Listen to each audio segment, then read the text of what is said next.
Hello, dear friends, and welcome back to our daily women's devotional, I Am Loved, edited by Carolyn Rathbun Sutton. Today is December 5th, and the title of our devotional is The Eyes of Your Heart, written by Jennifer M. Baldwin. The Bible verse is found in Psalm 17, verse 8. Keep me as the apple of your eye, hide me in the shadow of your wings. Jennifer writes, I recently had the opportunity to visit the State Art Gallery in my home city for a guided viewing of the artworks painted by the 50 or so finalists in a prestigious annual competition. The portraits on display presented remarkable variation, not only in subject but in size, style, and use of color. As our guide moved from painting to painting, she shared interesting snippets of information about each subject and artist, as well as the techniques used in creating the portrait. One aspect that our guide frequently mentioned was the subject's eyes.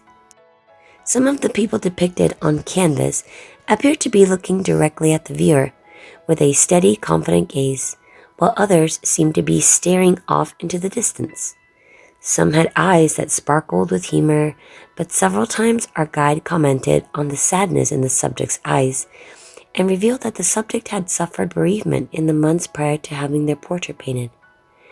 I was reminded of the saying that eyes are the windows of the soul. Certainly our eyes can reveal something of what is in our hearts. On the other hand, our hearts and minds can be affected for good or ill by the words and images that we perceive with our eyes. Jesus said, the eye is the lamp of the body. If your eyes are healthy, your whole body will be full of light. But if your eyes are unhealthy, your whole body will be full of darkness. Matthew 6, verse 22 and 23. Pondering further, I reflected that to know that someone is eyeing or observing you may feel uncomfortable or threatening, but to have someone keeping an eye on you, watching over you, may be very reassuring.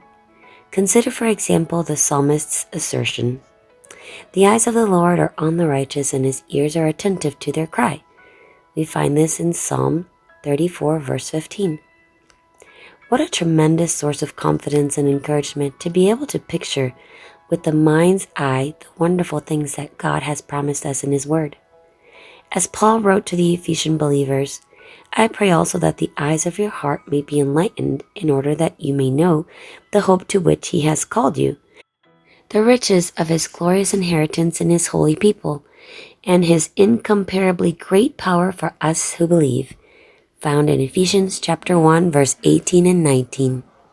Jennifer M. Baldwin writes from Australia, where she works in risk management at Sydney Adventist Hospital.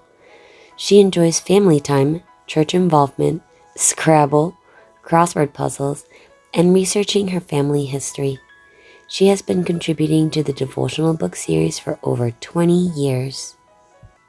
I dare to say that if we keep our eyes on Jesus, there's nothing but goodness, joy, and light coming off from our face. I hope you're blessed, you enjoyed today's devotional, and I will see you again tomorrow.